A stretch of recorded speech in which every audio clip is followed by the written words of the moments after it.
Olá, crianças, vamos para a nossa aula de português, né? Nós começamos a estudar sobre o assunto de contos, né?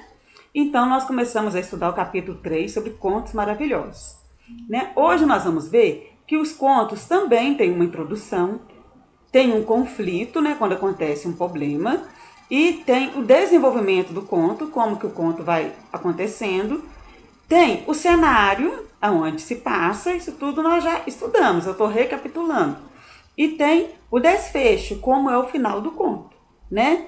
E nós vamos ver também hoje sobre os narradores do conto, né? E o narrador do Gato de Botas, que foi o conto que nós começamos, nós podemos ver que ele é um narrador observador. Ele não participa, ele não faz parte do conto O Gato de Botas, né? Ele é um narrador observador, que ele está contando como aconteceu a história. Então, na aula passada, nós fizemos até a página 86. Hoje nós vamos continuar os exercícios na página 87. Então, na página 87, número 7, fala assim: releia os trechos transcritos a seguir, consulte seu dicionário e substitua a palavra destacada por outra de mesmo sentido. Se é outra palavra de mesmo sentido, então nós vamos procurar palavras sinônimas, tá? Letra A. Mas o rei, penalizado, ordenou a um dos seus guardas que corresse ao palácio e pegasse umas roupas para o pobre marquês espoliado. Então, a palavra em destaque aqui é espoliado, né? Então, você vai substituir a palavra espoliado, que isso aqui acontece lá na beirada do rio, quando ele foi roubado as suas roupas, lembra? Então, nós vamos substituir pela palavra roubado. Então, você vai colocar: mas o rei, penalizado, ordenou a um dos seus guardas que corresse ao palácio e pegasse umas roupas para o pobre marquês roubado. Então, a palavra que você vai substituir por espoliado por roubado. Letra B. A roupa trazida era esplêndida, ou seja, a roupa trazida era maravilhosa, era deslumbrante. Qualquer uma dessas duas palavras você pode colocar. Letra C. E a estima, a palavra que em negrita é estima. E a estima do rei pelo novo nobre crescia a cada quilômetro percorrido. A estima do rei, ou seja, a consideração do rei, o respeito do rei. Letra D. Com toda a sua astúcia, o gato devorou numa só bocada. Astúcia significa esperteza. Então, você vai colocar: com toda a sua esperteza, o gato devorou numa só bocada. Esse trecho aqui se refere quando o gato devorou o ratinho, né? Que o mago tinha se transformado em rato. Por dentro do gênero. Você sabe o que é um conto? Quais contos infantis ou contos de fadas você já conhece? Né? Vocês conhecem vários contos de fada, vários contos infantis, né? Cinderela, Branca de Neve, Shrek, né? Então vamos lá. Aqui, dentro deste quadrinho azul, você vai pegar o seu marca-texto e vai sublinhar o quadrinho todo, tá bom? Porque isso aqui tudo é importante que a gente precisa saber. Que aqui fala assim: os contos apresentam um enredo que é formado por uma situação inicial, ou seja, como começou aquele conto, na qual os primeiros acontecimentos são apresentados. Um desenvolvimento, ou seja, como que prossegue a história, no qual um conflito altera a calma inicial da história. Então, olha aí de novo a palavra conflito. Então, no conto também tem um desenvolvimento inicial e tem um conflito que é gerado.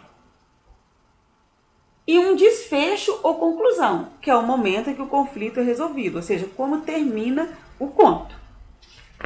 Página 88. Aqui tem um quadro sobre o início, o desenvolvimento e o conclusão, ou conflito. Aí fala lá: complete o quadro a seguir com os acontecimentos de cada etapa do conto Gato de Botas.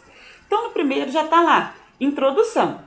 O caçula de 3 irmãos recebe um gato como herança de seu pai e pensa que o gato não lhe trará benefício algum. Então, isso é a introdução, né? Já está preenchido aí. Que o caçula recebeu um gato e ele pensa que o gato não vai trazer benefício algum. Isso é como iniciou o conto. Aí o desenvolvimento, conflito, que você vai preencher aí no segundo quadrinho. Você vai preencher que o gato de botas, então, começa a oferecer presentes ao rei no nome do Marquês de Sacobotas, né? E ele planeja um plano para o Marquês de Sacobotas conhecer a filha do rei. Então você pode preencher assim: o gato de botas oferece presentes ao rei em nome de Marquês de Sacobotas e ele faz um plano para o Marquês de Sacobotas conhecer a filha do rei. E a conclusão?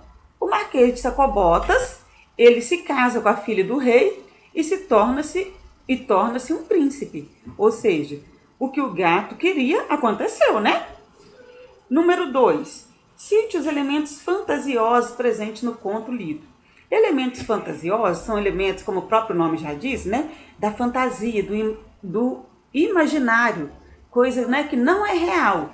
Então, os componentes fantasiosos do conto Gato de Botas, primeiro é um gato que fala. Então, o primeiro elemento fantasioso aí, você pode colocar gato falante, porque gato não fala, né? E um outro elemento fantasioso, número 2, você pode colocar quando o mago se transforma em leão e depois quando ele se transforma também em ratinho, né? Porque não tem jeito disso acontecer, é algo da fantasia. Então, por isso chamaram de elemento fantasioso, né? Igual quando tem contos, por exemplo, que a bruxa subiu na vassoura e começou a voar. Não tem vassoura voadora. Isso é um elemento fantasioso também, né? Algo da fantasia das histórias, dos contos maravilhosos. Número 2. Número 2 nós fizemos, né? Os elementos fantasiosos. Número 3. Identifica o protagonista do conto. A partir de agora, nós vamos ouvir muito essa palavra, protagonista. Protagonista significa o personagem principal da história, tá bom? Então tá lá, identifica o protagonista do conto, aquele que é o principal agente da história, quem provoca o desenrolar dos acontecimentos. Quem é o protagonista da história do Gato de Botas? O Gato de Botas, né? Então a resposta, o Gato de Botas. Número 4. Durante o desenvolvimento da história, o Gato de Botas cria várias estratégias com o objetivo de quê? Então, para que era o objetivo? Letra A, ajudar seu dono a encontrar um amor verdadeiro? Não era só isso, não. Porque primeiro ele pensava em livrar eles da pobreza. Letra B, livrar seu patrão de uma maldição antiga? Não, o texto não fala de maldição. C, melhorar a condição de vida e trazer fortuna ao seu dono? Sim, ele queria melhorar a condição de vida ao dono dele e, consequentemente, a ele. Letra D, trapacear seu dono e fugir com a fortuna? Não. Então, a resposta é letra C, melhorar a condição de vida. Página 89. Vamos ver se a história O Gato de Botas é um conto maravilhoso? Leia as características de um conto maravilhoso a seguir. Marque com X o que também se refere ao texto Gato de Botas. Então, no primeiro quadrinho, os contos maravilhosos destacam questionamentos econômicos e sociais, isto é, problemas ligados às necessidades básicas do ser humano e à vida no dia a dia. O segundo quadrinho não apresenta fadas como personagens, porém traz elementos do mundo fantástico, ou seja, elementos fantasiosos, como seres e objetos encantados. Então, o segundo quadrinho não tem fadas. Uma das características dos contos maravilhosos que se difere dos contos de fada é justamente que nos contos maravilhosos não tem presença de fadas. Letra B. Analisando a resposta da questão anterior, responda.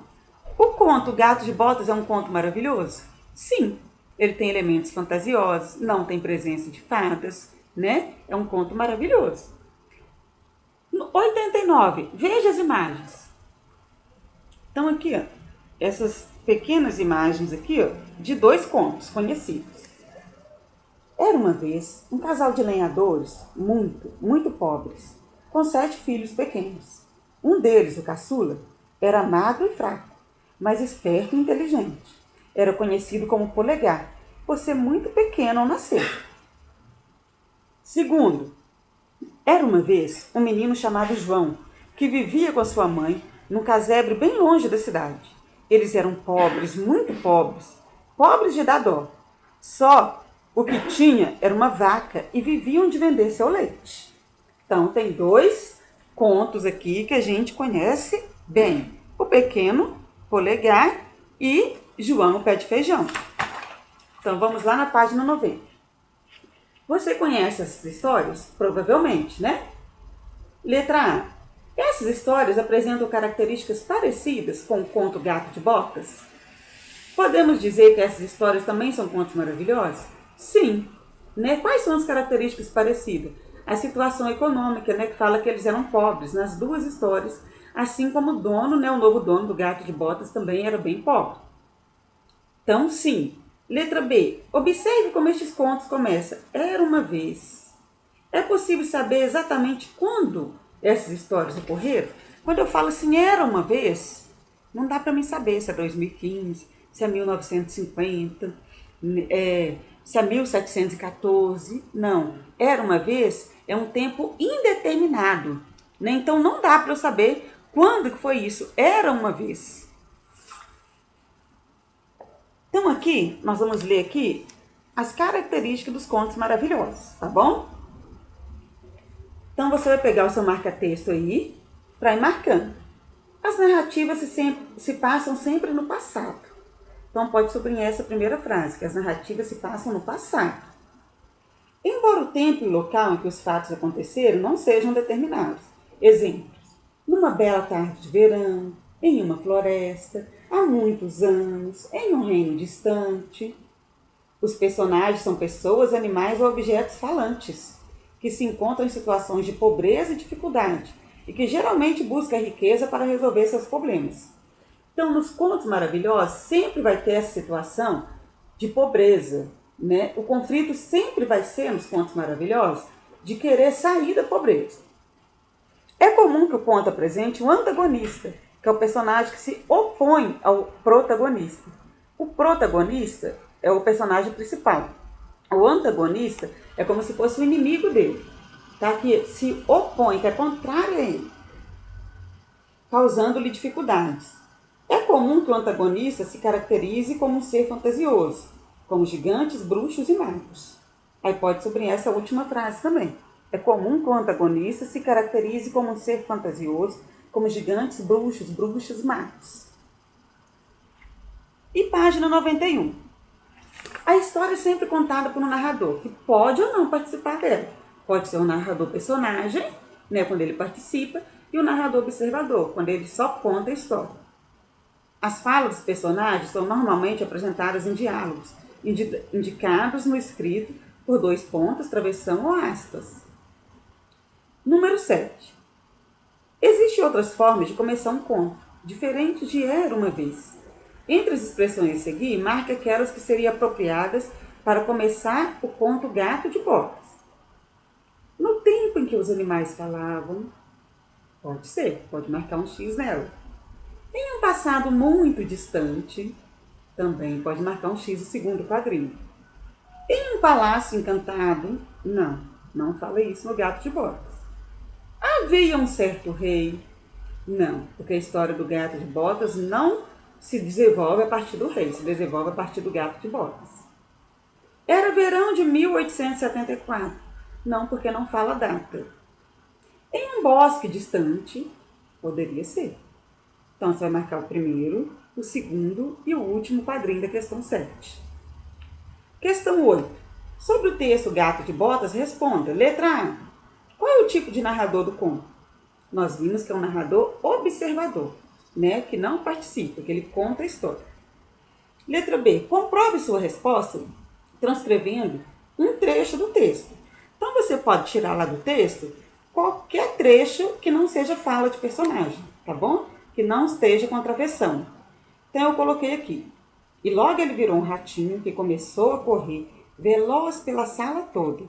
E você pode colocar outro que não seja fala de personagem. Então, nós vamos ficar até aqui a página 91. E de para casa, você vai fazer uma folha, que é uma história muito legal, um conto sobre o árabe e seu vizinho. Então, eu estou mandando essa folha, tá bom? E você vai fazer ela no caderno. E na próxima aula de português, a gente corrige, tá bom? Chama O Árabe e o Vizinho. Deus abençoe vocês. Tchau!